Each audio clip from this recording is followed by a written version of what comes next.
I love unfinished things, the bookmark set between closed pages, the field that waits for seed, a history incomplete, a traveler turning around and wondering at the distance gone, the distance yet to go.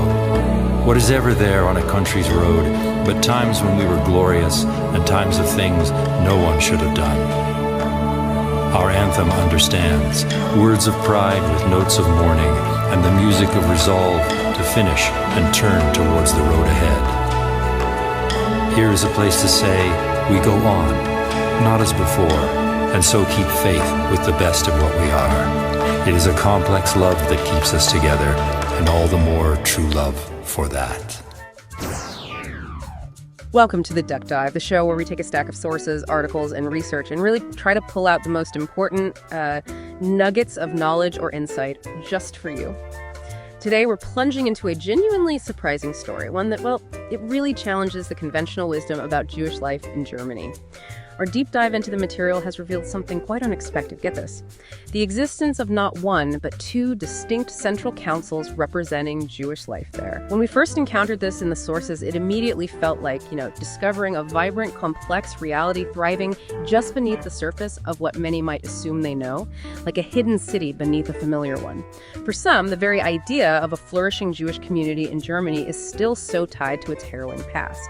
But today, our mission is to explore how this remarkable duality came to be, what it means for Jewish life in Germany right now, and why it's actually a profoundly positive story. It's about growth, surprising harmony, and truly vibrant diversity. It's an absolutely fascinating expansion of Jewish life that, frankly, is a beacon of hope. Okay, let's unpack this. What's truly fascinating here, as the research clearly shows, is precisely that duality. It is, like you said, quite unexpected for most people, even those with some familiarity with modern Germany. Yeah. And this isn't merely a statistical curiosity, It speaks to a much deeper evolution of identity and community in a nation with such a complex, often painful history. This topic is rich with implications for how we understand religious and cultural adaptation, how communities rebuild and redefine themselves after immense historical trauma. Our goal in this deep dive is to meticulously guide you through the historical layers that led to this unique situation and to unveil the vibrant, surprising, present-day reality of German Judaism. So let's dive into the core of this astonishing duality. When most people think of organized Jewish life in Germany, they think of the well-known, highly respected Central Council of Jews in Germany. This venerable body represents approximately 90,000 members, and it has done truly invaluable work for decades. It's the face of traditional Jewish life that you typically hear about. Absolutely. It's the established voice. Yeah, but here's where our sources unveil something truly eye-opening. There's a second, far less known entity. It's called the Central Council of Messianic and Free Community Jews. And here's the numerical kicker, the part that really made us pause. This second council advocates for a staggering 200,000 Jews across the German-speaking region. That includes Germany, Austria, and Switzerland. It's 100,000. That's more than double the number represented by the traditional council. Yeah, the difference is stark. That numerical disparity, the sheer scale of it, immediately raises compelling questions, doesn't it? Why is this significant portion of the Jewish population, the Second Council, so little known? And what are the historical and contemporary forces that led to two such substantial, distinct bodies existing side by side in Germany? It's a truly remarkable situation. It completely reshapes our understanding of Jewish identity and community in modern Europe. And for us, the fact that there are so many more Jews of all expressions flourishing in Germany today is just profoundly exciting. More Jews in Germany, that's fantastic news. Indeed, it's a striking numerical difference that compels us to look deeper into the historical and sociological currents at play. Our sources indicate that the Second Council, the Central Council of Messianic and Free Community Jews, has, for a significant period, made a deliberate choice to operate somewhat quietly. Quietly? Why? Well, this approach, as our research details, stems from a profound respect for the meritorious classical Central Council. They deeply acknowledge the established council's long-standing dedication and excellent work in representing traditional Jewish life. Okay, so out of respect. Exactly. However, despite this initial quietude, the sheer volume of individuals they represent, that estimated 200,000, has reached a point where remaining completely silent is, it's just no longer feasible. This isn't merely a small peripheral group. It represents a massive, vibrant, and increasingly visible part of the Jewish landscape in Germany and the wider German-speaking world. So the central questions we're exploring today are precisely how this unique status quo came about, what its implications are for our comprehensive understanding of Jewish life in Germany today, and, what it suggests about the evolving nature of religious identity in a modern, pluralistic society. Right. To truly grasp this incredible transformation, we need to transport ourselves back to a pivotal moment in recent history, the early 1990s. Imagine the geopolitical landscape. The Soviet Union has just dissolved. A huge event reshaped the world map, global consciousness. For millions across the former Eastern Bloc, borders that had been closed for decades suddenly swung open, offering unprecedented opportunities for movement, for new beginnings. And amidst this immense upheaval, hundreds of thousands of Jews found themselves at an incredibly difficult, deeply personal crossroads. They faced a profound choice. Immigrate to Israel, the historic homeland, or to Germany, a nation wrestling with its own deeply complex past regarding its Jewish population. A huge decision. A massive decision. And what's truly compelling from our research is that, surprisingly, and we would argue fortunately, large number of them chose Germany. It's a powerful image, isn't it? A historical moment where individual destinies shifted dramatically, leading to this utterly fascinating new chapter in German Jewish history. And that decision by so many to choose Germany wasn't accidental. It had a very specific, deliberate German political impetus behind it. Our sources reveal that then-Chancellor Helmut Kohl actively pursued a conscious policy specifically to revitalize Judaism in Germany. So it was intentional. Very intentional. This wasn't a passive acceptance of refugees. It was an active, profoundly symbolic act. It represented a deep governmental commitment, an acknowledgement of Germany's grave historical responsibility to its Jewish citizens and to Jewish life more broadly. Beyond just acknowledgement, the nation sought to actively promote and hold Jewish life in high regard, fostering its return and flourishing. Wow. So Germany quite literally opened its doors to Jewish immigrants from the former Soviet Union, not just as a humanitarian gesture, but as a deliberate act.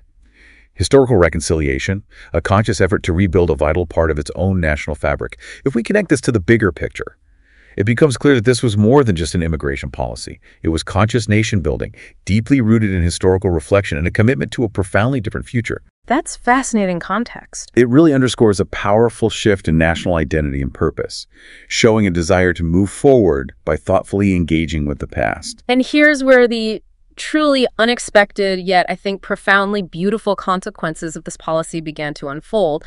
These immigrants, welcomed into Germany, brought with them forms of Judaism that were fundamentally different from anything known or practiced in Germany at that time. Think about the context. These individuals, their families, had lived for decades under an officially atheistic Soviet regime. Right, religion was suppressed. Systematically suppressed. Traditional practices often outlawed or driven underground. So, as a direct result of these historical circumstances, many of these immigrants knew very little about traditional Jewish observances, rituals, synagogue life. It wasn't a matter of choice for them. It was a consequence of generations of systematic religious oppression. That's a crucial point. On top of that, there was a widespread prevalence of diverse marriages within these communities. Jewish individuals had often married Russian Orthodox or other faith partners, very common in the secularized Soviet Union. So, out of these special historical circumstances in the Soviet Union, something new had organically emerged, something that is now referred to as Messianic Judaism. Organically is the key word there. Exactly. It's crucial to understand, and our sources heavily emphasize this, that this didn't come about through conscious theological decision in a vacuum. It wasn't planned. Instead, it was an organic evolution, a fascinating adaptation that directly resulted from the unique historical situation and the challenges they faced in maintaining any form of Jewish identity and practice under Soviet rule. It's a testament to human resilience, isn't it? And the adaptable nature of faith. Absolutely. But this significant influx of new arrivals, while deeply desired at a governmental level, inevitably led to what our sources describe as considerable friction. Friction when these immigrants, with their unique backgrounds and practices, encountered the established traditional Jewish communities in Germany. That makes sense. It must have been a culture shock on both sides. It likely was. It's perhaps understandable. There were genuine tensions, misunderstandings, and also moments of rejection from the long-standing communities, those typically represented by the classical Central Council. From the perspective of the newcomers, they often felt deeply misunderstood, as their lived experience of Judaism was so different from what was expected. And the established communities. Conversely, they frequently felt overwhelmed. overwhelmed by the sheer numbers and the unfamiliar practices, the different levels of religious observance. Okay. And a practical, albeit maybe unintended, consequence of this initial friction was that many Russian Jews who didn't immediately find a home within the existing synagogue structures simply disappeared from the radar of the established communities. Disappeared from the radar. How so? This was exacerbated by Germany's unique system of religious taxation. Formal affiliation often means paying a church or synagogue tax. Many new arrivals, unfamiliar or perhaps disinclined to this system, didn't register as members of a traditional community. So they became statistically invisible. Exactly. This initial period, therefore, was marked by complex challenges of integration, mutual adaptation, and it really laid the groundwork for the eventual emergence of alternative organizational structures. This brings us to a really critical point then, a significant major misunderstanding that absolutely needs to be addressed and clarified when we talk about Messianic Jews, especially in the German context. Because for many people, the phrase Messianic Jew immediately conjures images of, well, aggressive missionary groups, often from the USA, who deliberately disguise themselves as Jews. With the explicit aim of converting other Jews to Christianity, it's a known issue, unfortunately. Right. And it's a valid concern given the historical experiences of forced conversion and the predatory nature of some missionary efforts. But let me be absolutely clear, and our sources are exceptionally forceful on this. The German Central Council of Messianic Jews has nothing whatsoever to do with those groups. Zero. That distinction is fundamental. It's absolutely fundamental. This is a crucial point that sets the German context entirely apart. The German Central Council of Messianic Jews strictly rejects any form of Jewish mission. No. And this commitment isn't just a verbal assurance, it is explicitly written into its statutes. Legally binding. Exactly. It's a foundational principle for them. Understanding this difference is incredibly important for anyone seeking to accurately comprehend this vibrant and distinct community within Germany. They are not seeking to convert anyone. They're seeking to define and live their own unique Jewish identity. And to further understand that unique identity, it's essential to delve into their theological self-conception. They trace their roots in theological understanding back to what they see as a much older tradition, the early church. The early church? How do they mean? Their interpretation is that nearly 2,000 years ago, immediately following Jesus' resurrection, there were Jews who recognized Jesus as the Messiah, but profoundly remained Jewish. They continued to observe Jewish law, traditions, community life. They view these individuals as the first Messianic Jews or early Christians. To them, these are simply the same people, just named differently, depending on later theological interpretations and historical splits. Okay, so they see a continuity there that maybe others don't emphasize. Precisely. They emphasize that what we predominantly know today as the Christian religion, with all its elaborate institutions, formalized doctrines, theological developments, only fully emerged centuries later, maybe around 400 years after Jesus. Consequently, today's Messianic Jews in Germany deliberately orient themselves to that earlier period. They're seeking to revive what they perceive as the original form of Messianic belief within a Jewish framework. So what does that mean theologically? They accept the Old Testament, the Hebrew Scriptures, as foundational. Absolutely. They also accept the four Gospels as crucial texts illuminating the life and teachings of Jesus. However, later Christian developments, particularly many of Paul's letters and the subsequent emergence of complex Christian church structures and dogmas, play either a subordinate role for them or are completely excluded from their core theological framework. So they draw a line. They draw a clear line. This forms a profound theological boundary, marking them as distinct from mainstream Christianity. They even cultivate their own unique practices, like a Messianic Jewish calendar that begins on the first Advent, but crucially, it incorporates deeply rooted Jewish traditions and holidays. Fascinating. This unique theological position, this feeling of belonging, either fully in traditional Jewish communities nor fully in Christian churches, is precisely what propelled the idea to found their own central council, which formally came to fruition in 2024. So very recently formalized. Yes. It's a testament to their desire for self-definition and their distinct path. A fascinating example of how faith evolves and adapts in response to unique historical and social contexts. Now let's return to the numbers, because they paint such a stark and truly illuminating contrast between the official figures and the actual vibrant reality of Jewish life in Germany. As we've noted, officially, only about 90,000 Jews are recognized in Germany. These are typically individuals who are members of traditional communities and, critically, participate in that unique German system of paying synagogue tax. Like Kirchensteuer. Right. But then you encounter this broader reality, which is genuinely eye-opening and, I think, deeply significant for the future of Jewish life. The Central Council of Messianic and Free Community Jews represents nearly 200,000 Jews across the entire German-speaking region, Germany, Austria, Switzerland, with a substantial 56,000 active and passive members directly affiliated with their communities. That's a huge constituency. It's massive. And if you combine these figures, you realize that the majority of the nearly 300,000 Jews of all directions in Germany statistically don't exist in official counts. They, to use our sources' poignant phrase, live in the shadows of official recognition. That's a staggering number of people who identify deeply as Jewish, yet aren't fully represented in the official statistics or public discourse. It completely changes the picture. It absolutely does. This challenges our perception of the scope and vibrancy of Jewish life there and underscores just how much more diverse and numerous the Jewish community in Germany has become. And honestly, seeing that number, nearly 300,000, that's just fantastic news for Germany, isn't it? It feels incredibly hopeful. It really does. And this statistical invisibility is a direct consequence of that unique German system of religious affiliation, which our sources critically examine. The German system makes religious affiliation dependent on church tax, the Kirchensteuer. This tax, collected by the state for officially recognized religious organizations, dates back centuries. State and church were far more intertwined then. And that causes problems today. Well, it leads to a truly paradoxical situation that the German state determines faith by the wallet, while this is largely a private matter everywhere else in the world. Faith by the wallet. Yeah, that sounds strange.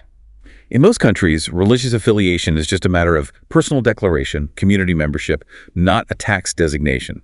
To put it into perspective, for instance, Muslims in Germany are generally estimated in population counts precisely because Islam isn't organized to collect a church tax. Their numbers are often based on surveys, migration data, not official registers. Okay.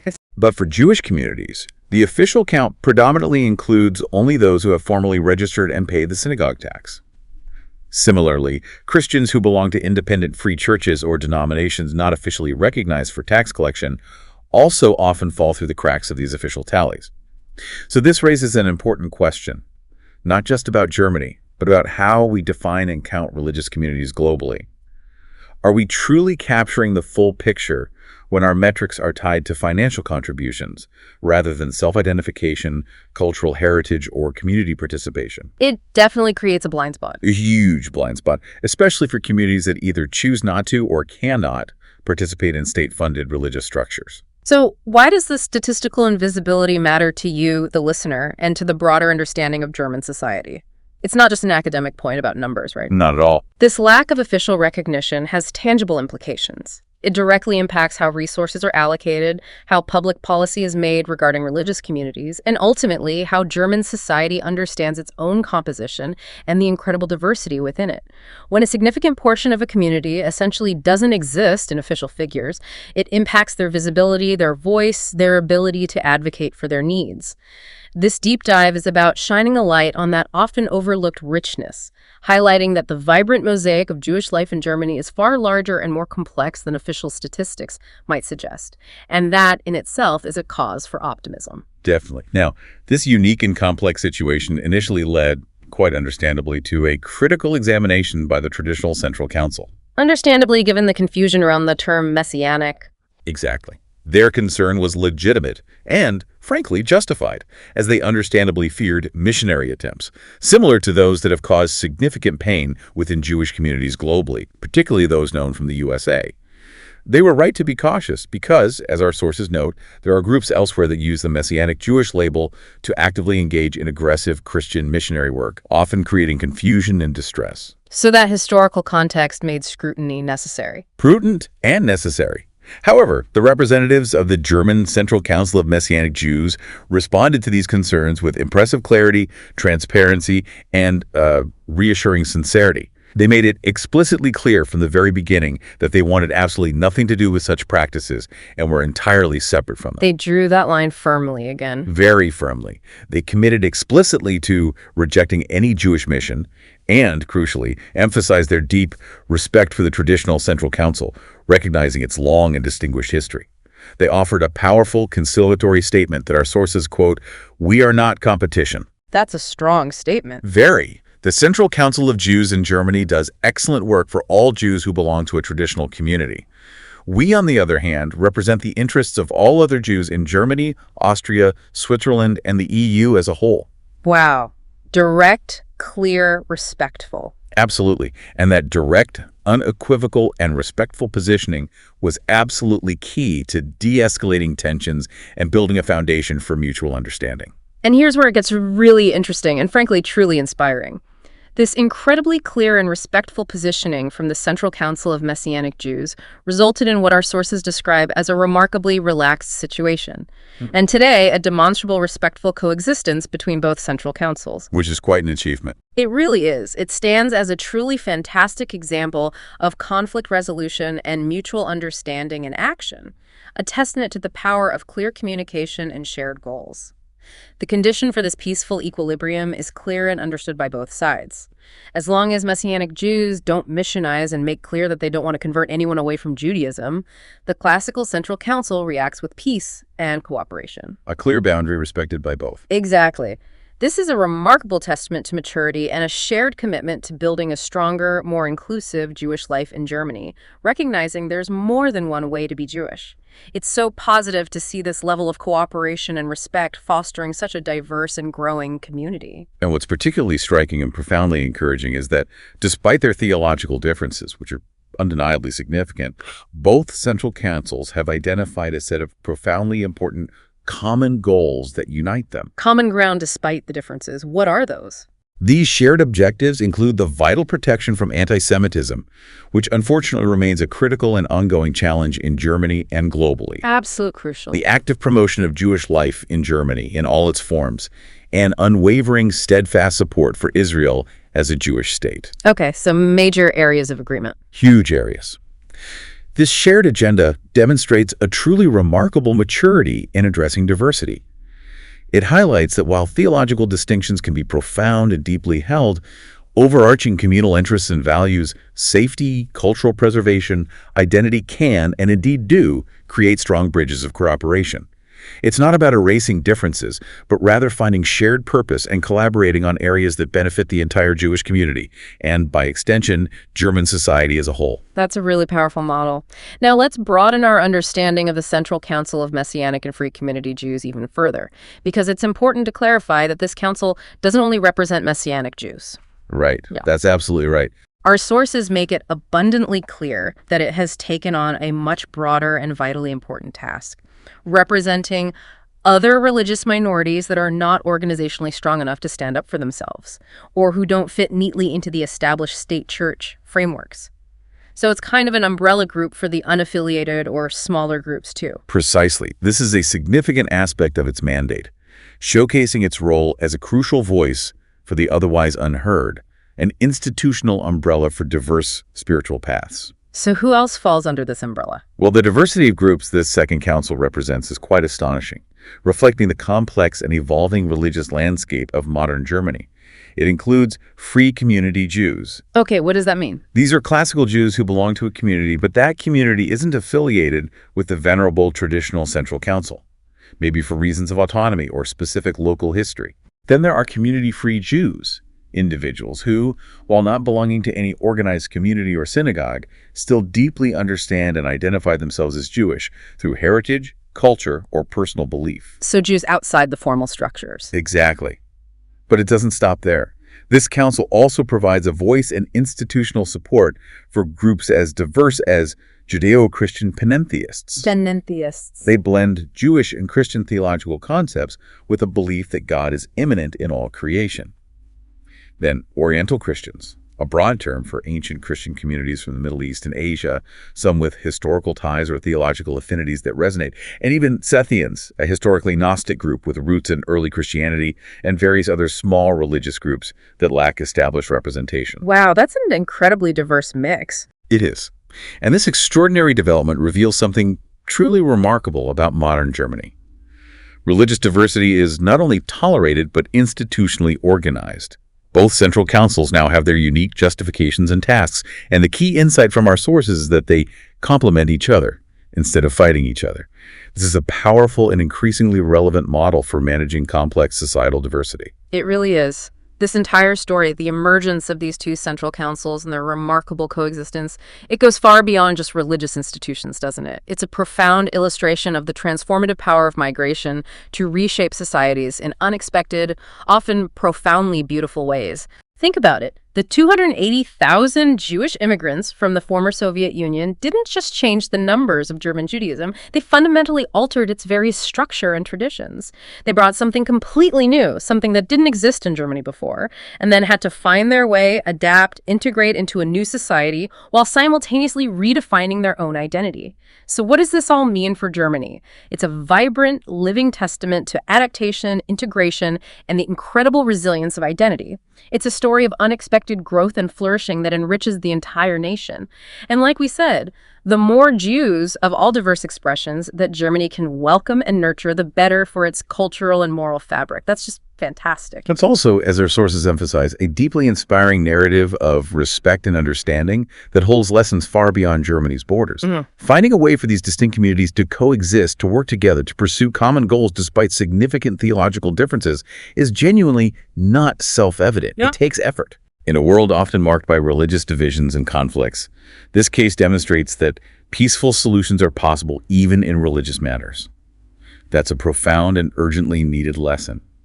This constructive model could indeed serve as a powerful blueprint for other diverse societies, grappling with how to integrate new populations, new expressions of faith into existing social and political frameworks. A model for elsewhere. It really offers a clear example of how differences, when approached with respect and a willingness to understand, can lead to strength and resilience rather than fragmentation and conflict. Looking to the future, this story paints a truly hopeful and enriching picture of Jewish life in Germany. It is now unequivocally a country where Jewish life exists and thrives in various forms. Undeniably. Whether it's traditional or Messianic, whether organized in communities or lived individually, whether theologically orthodox or theologically differently oriented, all of this has its place within the dynamic tapestry of modern German society. We can now confidently say that the approximately 300,000 Jews in Germany are more diverse than most people know, representing a rich spectrum of experiences, traditions, and beliefs. And this rich diversity with its different stories, traditions, beliefs is absolutely an enrichment for the country as a whole, adds depth, vibrancy. While challenges will always exist, theological questions, practical problems of integration, resource allocation for a burgeoning community, the path chosen by these two councils, one of respectful coexistence, is a beacon of what is possible. It's genuinely thrilling to see this thriving Jewish community. Indeed. The path of quiet coexistence, with clear delineation of respective areas of responsibility that both central councils have embraced, is a profoundly constructive and mature way to deal with differences. It reinforces a crucial lesson about the power of migration. New arrivals bring not just themselves, but their traditions, their beliefs, and their way of seeing the world. Yeah, they bring change. Exactly. And while this can initially lead to understandable tensions and points of friction, as we saw, it can also become an enrichment when all parties involved are ready to approach each other and learn from one another. Ultimately, the clear message from our deep dives is that German Judaism is more diverse and vibrant than most people suspect, and both of these crucial councils actively protect and promote this diversity, ensuring a dynamic and flourishing future for Jewish life in Germany. The story of these two central councils and the broader narrative of Jewish life flourishing in Germany today is, at its heart, just a powerful narrative of hope. In a world often marked by religious and cultural conflicts where differences can tragically lead to division and even violence, Germany, through this unique development, shows us that another path is possible. A path of coexistence. A path built on respect, understanding, and shared responsibility for what truly connects everyone: human dignity and the right to religious self-determination. It's an inspiring example for all of us, a truly positive outcome from a complex past. Absolutely. This hidden diversity of German Judaism is an enrichment for the entire country. It powerfully illustrates that Germany has evolved into a place where diverse traditions can truly flourish, provided they are treated with the respect and understanding they deserve. It's a significant achievement that speaks volumes about the capacity for positive change and integration. So, for you, our listener, here's a thought to mull over. How might this model of institutionalized complementary diversity, where different groups find ways to represent their unique interests while pursuing common goals, how might that apply to other areas of societal difference we face today? What other hidden strengths might be found in apparent dualities if we approach them with understanding and a willingness to explore rather than immediate judgment or, historical preconceptions?